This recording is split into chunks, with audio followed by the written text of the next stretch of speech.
thank you for joining today's session on mobility and equity in transportation, putting the money where the need is the greatest.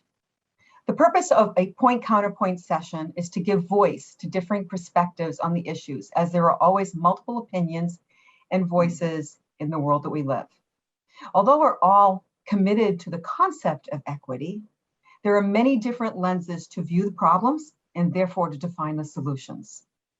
Today's speakers have significant experience in different areas, the academic and government, and they will illuminate the complexity of the issues and approaches to changing the equity equation in transportation. So first, let me turn to a quick introduction of our speakers. Dr. Ed Glaeser is the Fred and Eleanor Glim Professor of Economics and the Chair of the Economics Department at Harvard University, where he has taught since 1992. He has studied cities, transportation, and housing for decades and co-leads a Department of Transportation Infrastructure project at the National Bureau of Economic Research. He is the author of Triumph of the City and more recently, Survival of the City. Welcome, Dr. Glaeser. Thank you so much. It's so great to be here. Gloria Jeff is currently serving as Minnesota DOT's Metro District's Livability Director. Previously, she has served at all levels of government, from the Wichita Area Metropolitan Transportation Planning Organization, Deputy Administrator and Associate Administrator for Policy at the Federal Highway Administration, Deputy Director and Deputy Director for Planning and Division Administrator at the Michigan Department of Transportation and General Manager of the Los Angeles Department of Transportation. She has represented and led the United States government delegations in international settings, transportation issues in the Asian Pacific region, and the International Association of Road Congresses. Currently, Ms. Jeff is the co-chair of the Transportation Research Board's Committee on Transportation and Equity, which launched its first ever conference a month ago. Welcome, Gloria. Thank you. It's always good to see you. Ed, I look forward to our dialogue. I think that we'll have a wonderful conversation. Me too. I look forward to it very much as well. Great. So I'm going to start with just setting the tone. The pandemic has challenged transportation owners and operators in ways that actually has reframed why, how, and for whom transportation services are provided. There have been many conversation themes over the past 18 months in the industry, including all modes. And one that's come up to the top is the need to shift the focus from how we move people and goods from A to B to how do we identify who needs what type of service and when. So what I'd like to do is start with each of you providing your perspective on what you see a key takeaway and learning has been as a result of the pandemic. And in that context, can you address in your own expert opinion, what are some key organizational challenges and changes necessary to adapt to this shift in focus on transportation from just an asset to build and maintain to one that fundamentally shifts resources to better serve all people, not just those with the means and the clout? I'd like to first ask Dr. Glaeser if he would begin. Great, thank you. So the question of who is transportation for and what is it meant to achieve should always have been front and center. And this is a larger point about cities, structures, and infrastructure. Real cities are not buildings, they're not railroads, they're not highways, they're not bridges. Real cities are people. And infrastructure only makes sense when it is designed with people in mind, which it is, empowers and enables ordinary individuals to find a better future, to make their way through life. And that's fundamentally the point. Now, in the case of infrastructure and transportation infrastructure, the danger is that some of the infrastructure is just so snazzy that it's hard not to get overly excited by it, right? So, think about the People Mover monorail in the 1970s. It looked like something out of, a space odyssey. Or think about, the glories of high-speed rail, magnificent to look at. But often when you start looking at the dollars and cents of it and ask yourself, who's really going to benefit from this? Is this something that's actually going to enable, poorer Californians to find their way into the future? Or is it going to be some, monument to human progress, sort of like a World's Fair exhibit from 1964? And I think in many cases, these investments often seem more like the latter. And I think this emphasis on monumentalism in infrastructure is also what has led America away from what is, I believe is should be the cornerstone of most of our public transit systems, which is the bus. Buses are flexible, buses are inexpensive, buses can be targeted well, buses can be subsidized without breaking the bank, and we can upgrade the technology, right? We can make them electric, we can make them autonomous. There's lots of things that we can do on buses, and there's not a lot that you can do on an intra-urban train that you can't do with a bus on a dedicated lane. For many inter-urban trains, right? You think about going from Milwaukee to Chicago, it may well be that an autonomous bus on a dedicated lane basically delivers all you're hoping for from a train at a fraction of the cost. So I think really having a human focus to all forms of infrastructure is really absolutely central. I would highlight a couple of other things that, to me, one of the central lessons of the pandemic is that it has reminded us of just how enormously unequal the world is and how enormously unequal the ability to use technology has been, right? So in May of 2020, the height of the remote work boom, 50 million Americans were working remotely. What share of people with advanced degrees were working remotely? 68.9%. What share of high school dropouts were working remotely? 5%. The remote work revolution was really hugely divided by education and by industry, right? And we have a huge need going forward to address these inequities. Those inequities then played out in terms of mortality, right? This was a terrible mortality event at the low end of the income distribution. At the high end of the income distribution, it doesn't actually look as if mortality went up at all in 2020. So it really is a very divergent thing. And yet, here's the problem, right? We do not have unlimited resources. If we're trying to do it at the city level, cities are particularly constrained because remote work has made it easier to relocate than ever. And so if we end up trying to chase every progressive ideal at the city level, we're going to end up seeing, seeing the rich run away. We're going to end up seeing businesses run away. And even at the national level, where we really don't have to fear about this, right? We really do need our investments to be smarter. We need to make sure that we are choosing transportation, education, other forms of investment that are actually making a difference rather than just spending. And so for me, at least, this makes the case in transportation, as in every place else, that we need to up our game. We need to be smarter about all of our investments. We need to do serious cost benefit analysis on everything. And we need to, on everything, take into account what is this doing for making sure that America does a better job at creating upward mobility for those children who start with more. And so that's what I see as the takeaway. Yes, there's a need to, right longstanding injustices, absolutely, and we should never forget that. But at the same time, we don't have limited resources. Cities are even more constrained, and that means we need to be smarter as well as fairer. Thank you very much. Thank you. Florida? Dr. Glazer and I agree on one thing, that transportation investment is all about people, but for very different reasons. Indeed, we spent a lot of time looking at transportation as a means to get from point A to point B. It was a means to move conquering armies. It was a way to move their supply chain. It was a way in the 20th century to complete America's manifest destiny of spanning from coast to coast, from the Atlantic to the Pacific, from Canada to Mexico.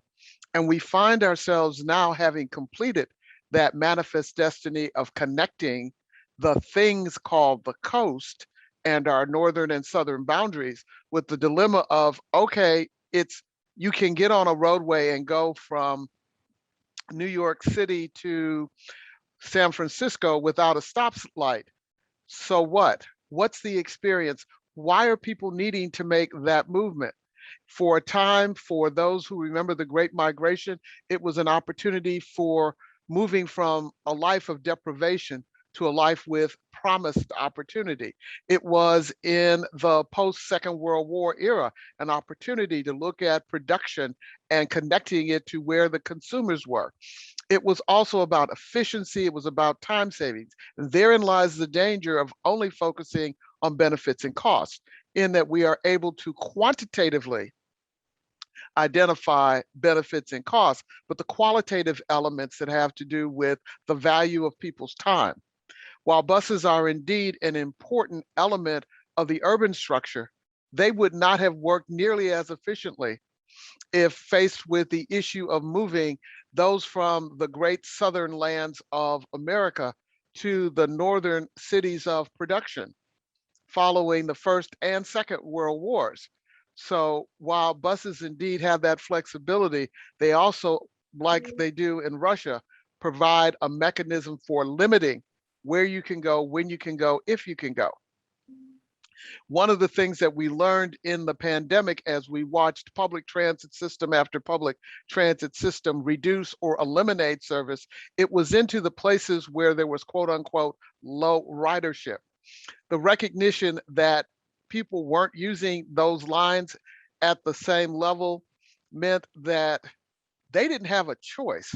So there was a greater need for those low volume ridership routes to remain. But again, the decision was focused not on those who don't have choice, but the focus was on those who do have choice. We have consistently had decision makers who look like the folks that Dr. Glaser described, the well-educated, the higher income, while those who look and represent opportunities to be acquired were not at the decision tables. And that's the big takeaway from the pandemic. When we look at who makes decisions, whether it's in Minnesota or New York or Mississippi or Alabama, the folks who make those decisions about transportation investments are always focusing on what do those who have opportunities need to continue their opportunities, as opposed to focusing on where is the real need for transportation.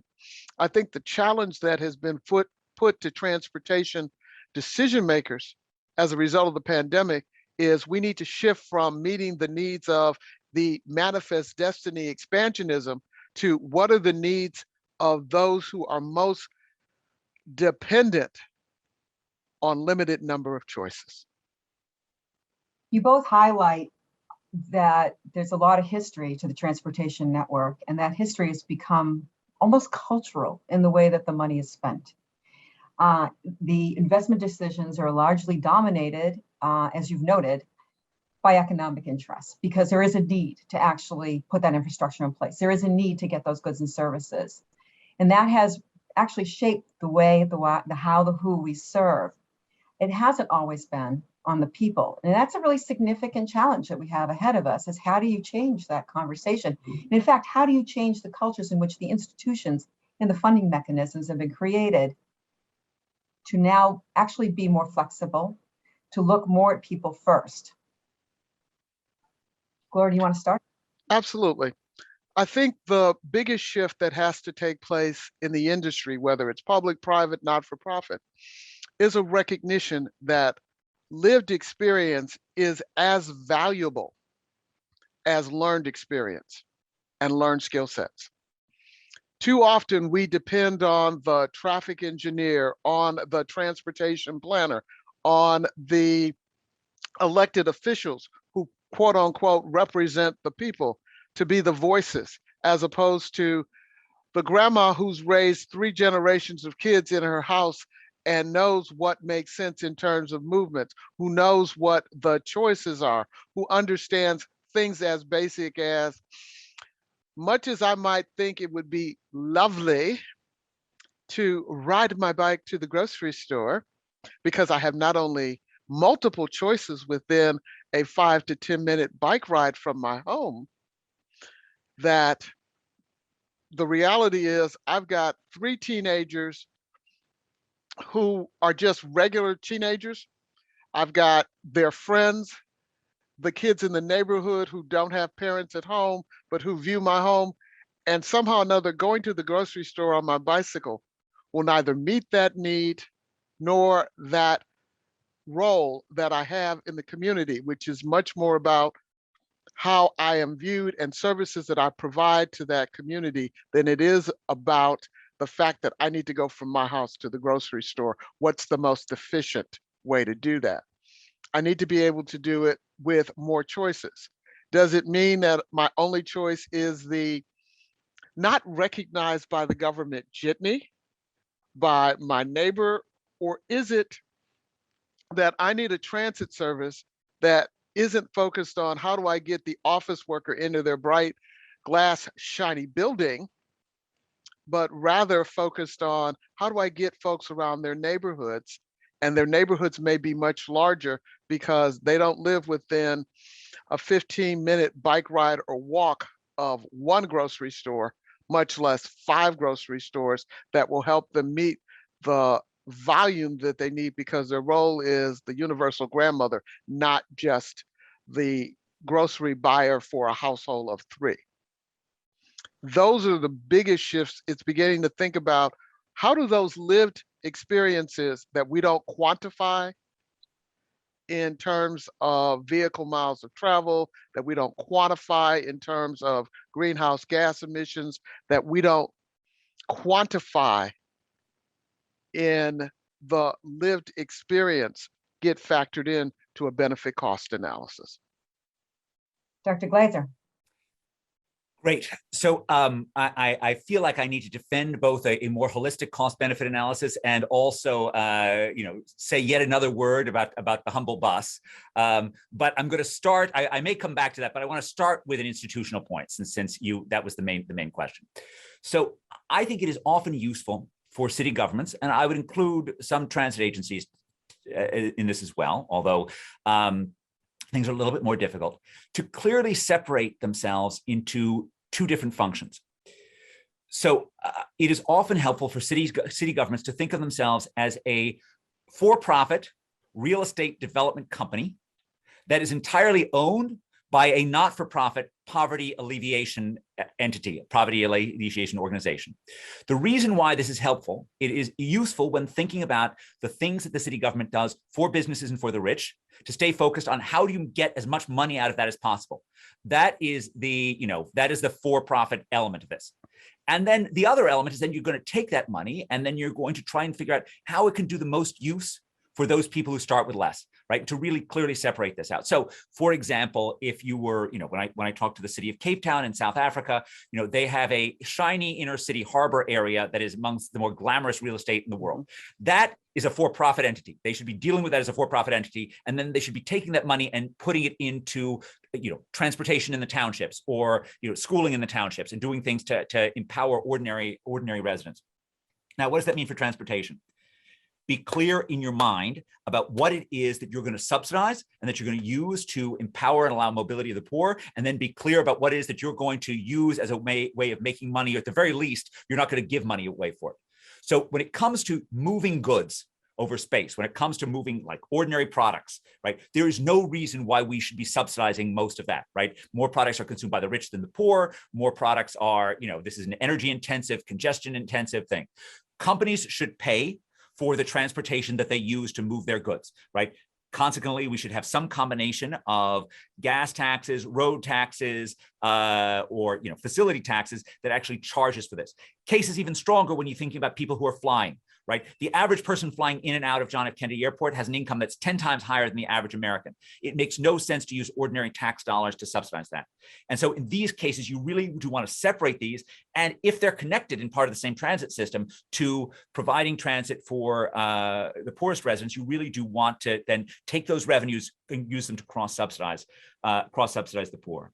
In terms of how do we get more voices of those people who aren't transportation engineers? I think there are 2 ways of doing it. One of which is we certainly do want their voices at the table, but it's also just really helpful to see what they do. When you make a service available, do people use it?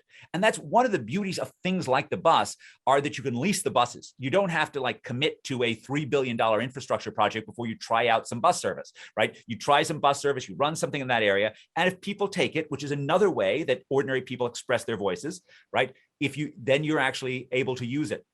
2 minor points that just on defense. I just want to call out the remarkable role that Greyhound buses played during the Great Migration, right? This was not an entirely Illinois Central thing. This is a thing in which buses also played a role in this momentous event in American history. And while I'm saying that, let me also strongly agree that the transportation system of Europe was still based on Roman roads that, whereas was entirely correctly put down, this was about conquest and victory. And that's why they were down there. And that could not be more correct on this. And finally, I just want to argue that I think the right alternative to cost benefit analysis that's not sufficiently holistic is to try to make your cost benefit analysis more holistic and to take into account quality of experience, not to say we're going to give up on cost benefit analysis, because there's no area in which it's easier to waste trillions of dollars than large scale infrastructure projects. If I might respond, we are in agreement on a couple of things. Buses, by definition, are an important tool, but they are one element in the toolkit of transportation, not in and of itself the totality of the solution. In the same way that there are those who believe that the transportation system was all about moving goods from one coast to the other, that it is, and that in doing that, you solved all transportation problems, in the same way that the canals of the 20th century were viewed as a solution to a major problem. They were a part of the solution, not in the totality of it. What becomes important in the 21st century is viewing the transportation system as a whole, of which transit, buses, aircraft, railroads. I live in a state where maritime is important, are all part of how we address this issue of transporting people and the experiences that they have.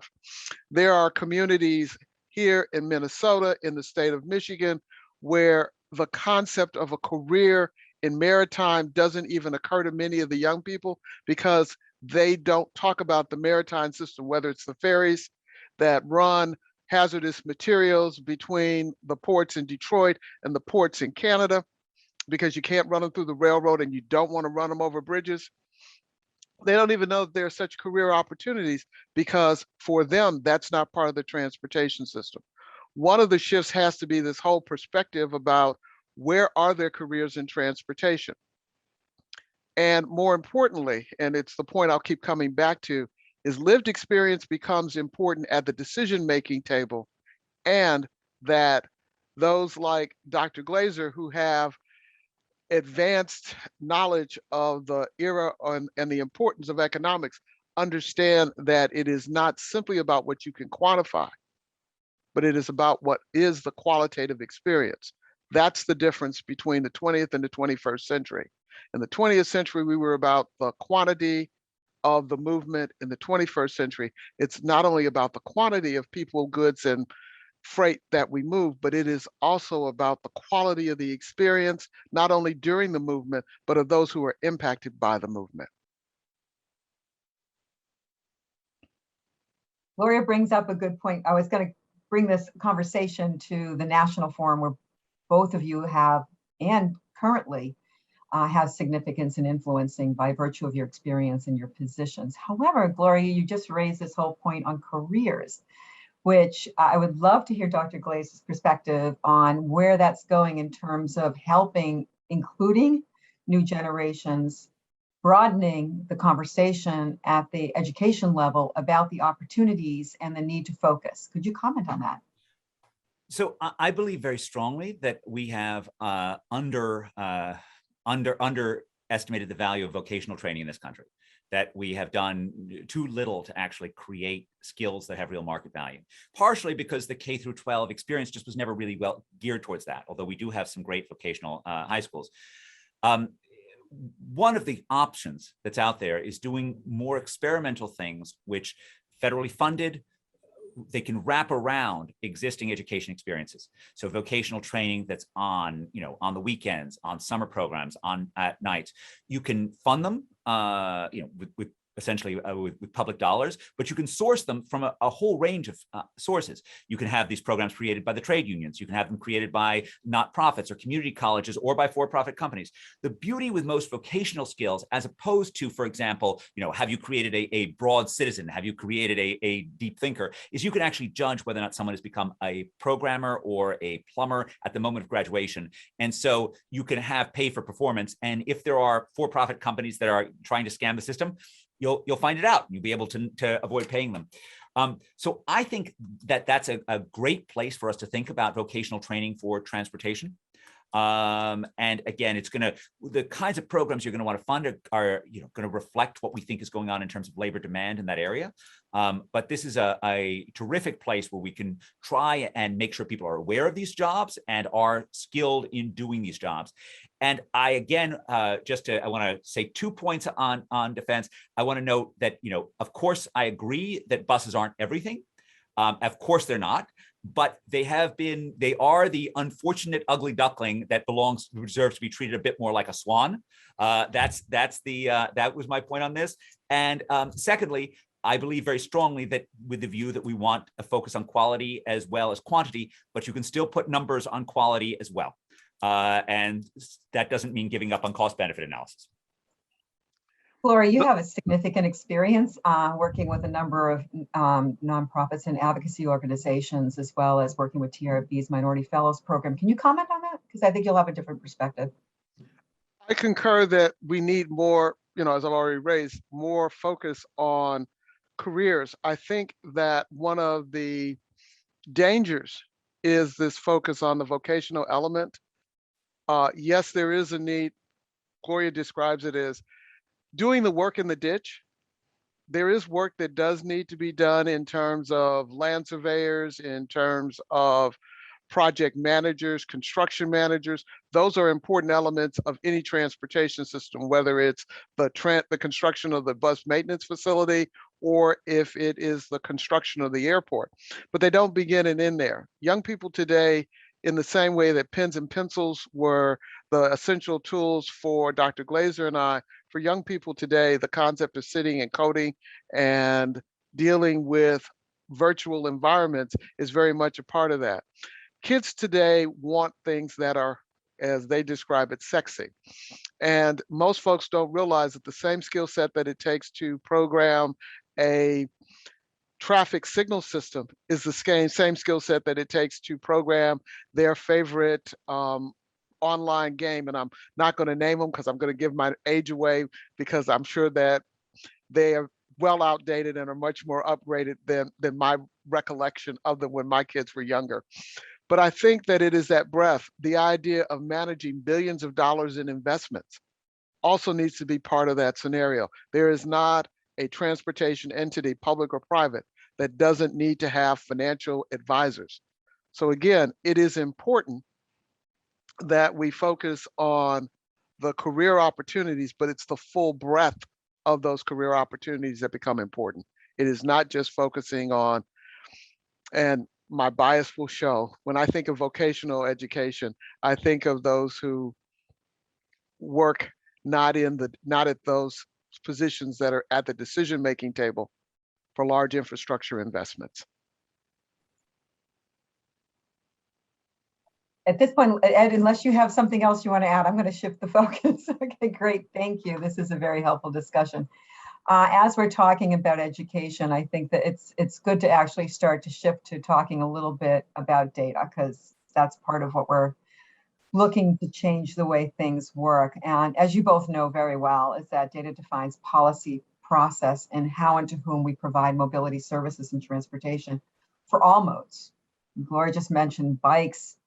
Dr. Glaze has been talking a lot about bus services, but it's also Uber, Lyft, transit, and the way we spend money on highways. And it's a pretty broad system. However, data on underserved and highly transportation dependent populations is limited.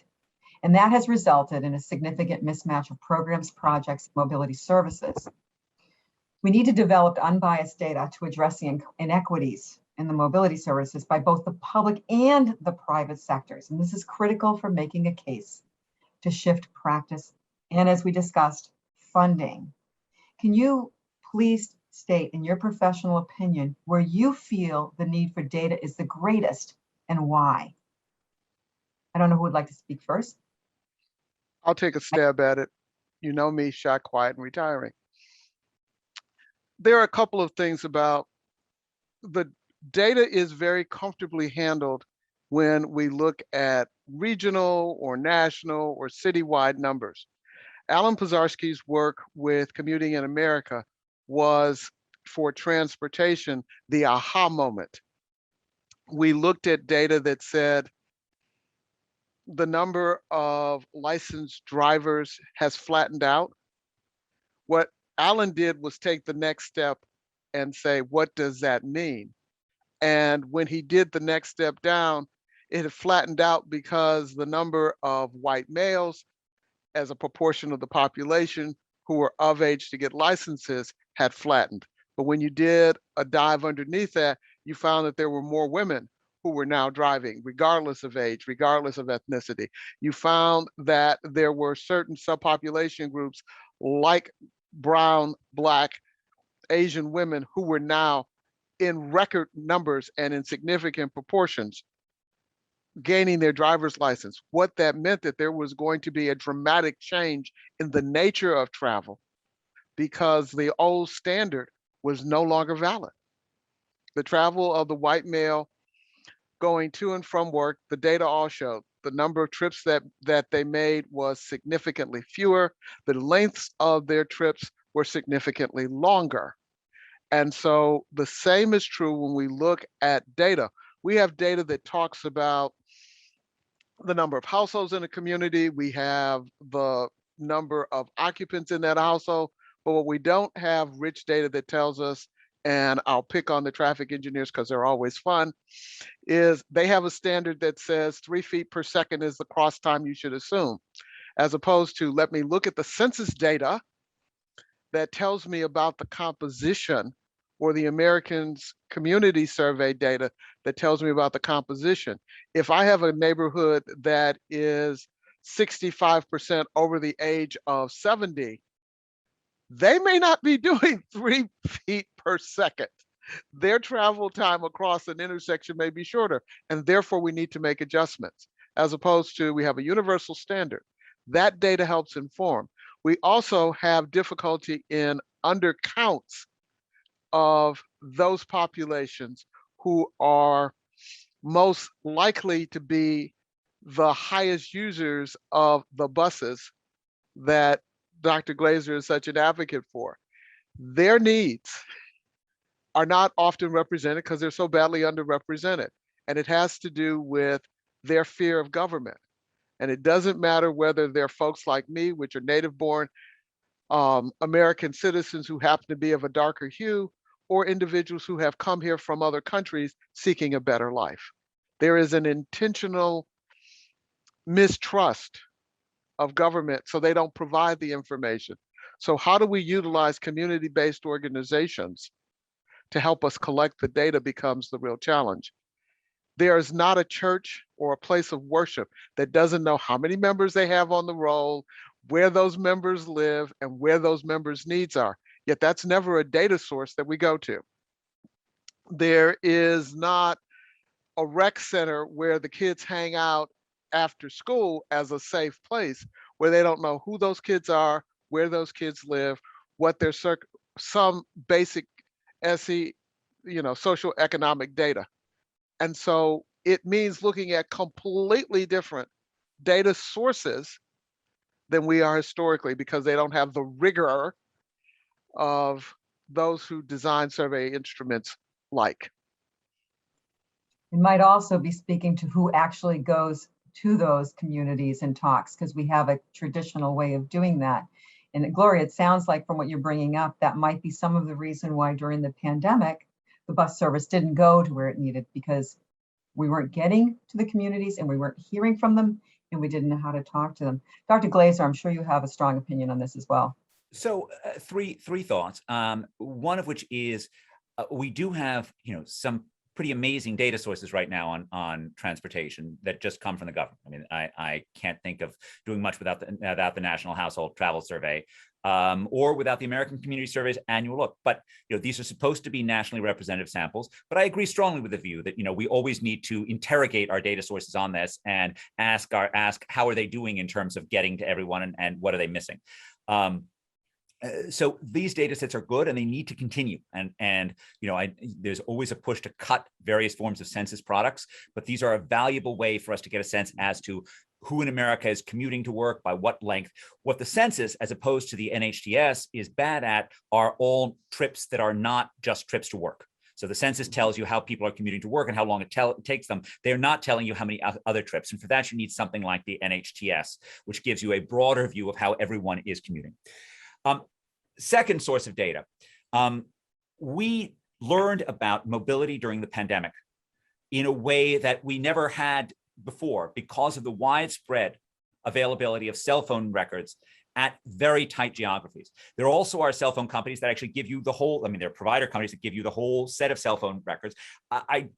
Kids are usually purged from this, but you have a fair amount, there was a new paper by Matt Jenskow and Susan Athey that's forthcoming in the Proceedings of the National Academy of Sciences, which looks at the experience segregation of people during the day by looking at what happens to cell phones during the day of people who wake up in majority-minority blocks and then move to other areas. And so we're getting a picture from this kind of big data of how people are moving out. And that's valuable. And there are all sorts of interesting things that come out of this. So for example, together with Gabriel Kreindler, we're using Uber data on vertical acceleration to measure road roughness in every neighborhood in Chicago and otherwise in the city. So that can give us a sort of real-time view of international road roughness in a way that doesn't have to wait for the large official standards to go out. So that's a second view. The third thing, though, I think is valuable is to do more in terms of local surveys of citizens. And so I have been pushing for this in the context of police reform. And I'm sorry to take a slightly off topic on this, but I believe very strongly that Peter Drucker was right when he said, what gets measured gets managed. And the fact of the matter is we have very good data on reported crimes, and we have very poor data on how ordinary citizens are experiencing their interactions with police.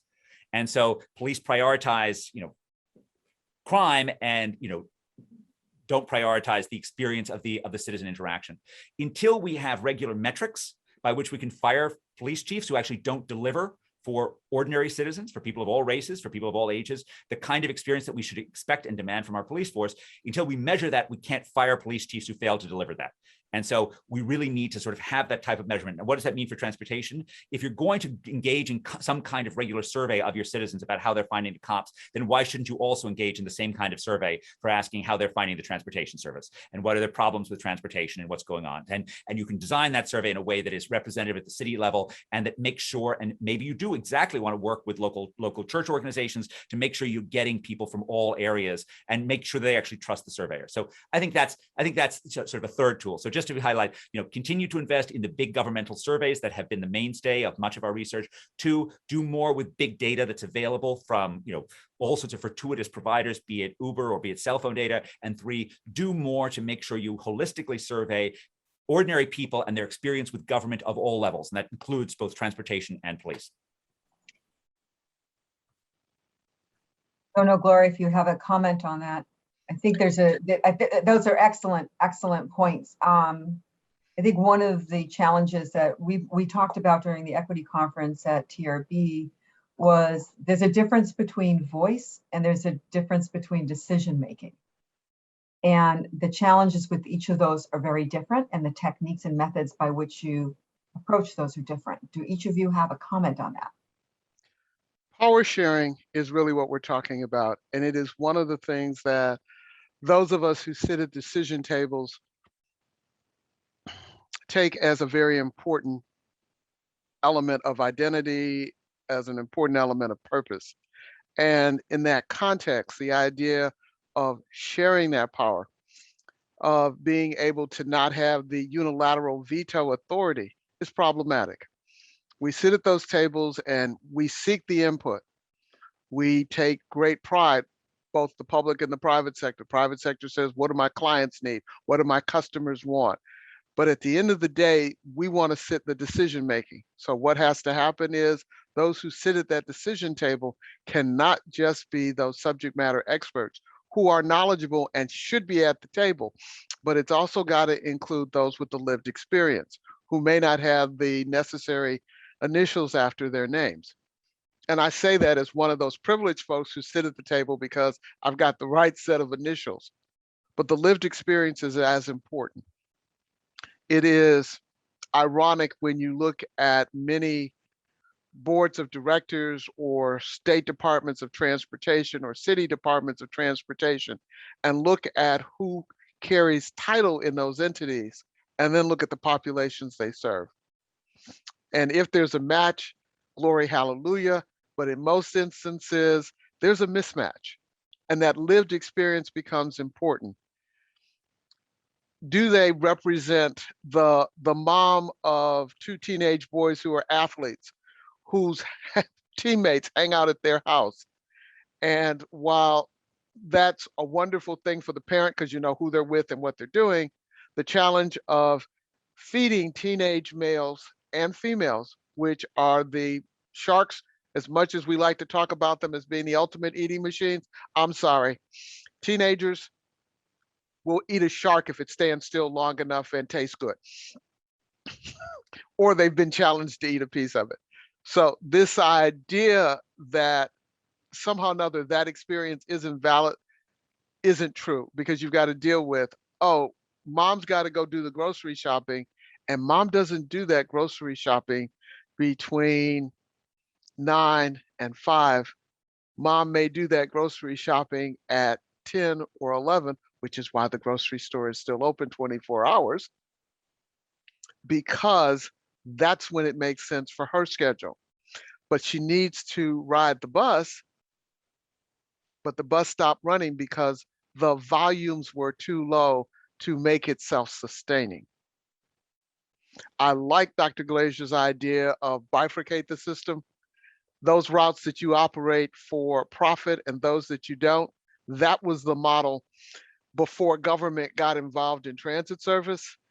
And when they could no longer identify enough for-profit lines, they abandoned the service altogether and left it to government to operate. But if we can go back to those days and create that model again, so be it. Cape Town is a wonderful community. It is very much like those parts of America where tourism is dependent as a primary source of funding. Let's talk about that. Instead, what are we doing? We're building wonderful, glitzy, complete with the idea of I'm on vacation, I want to get away from my realities, not how do I get more of what I have every day. So that's my thought on that. I look forward to our closing comments. And we are getting to the closing comments. So what I'd like each of you to address, please, is that the American Geographical Society, as you all know, is comprised of teachers, students, academics, business leaders, companies, as well as many levels of public sector government professionals. We have a number of people here today. We have record attendance, and I would just like you to give them some advice on how they can best use their skills to change this conversation, change actions to include more equity in the transportation industry for people using the system and for the delivery of goods. Please let this community know how they can help.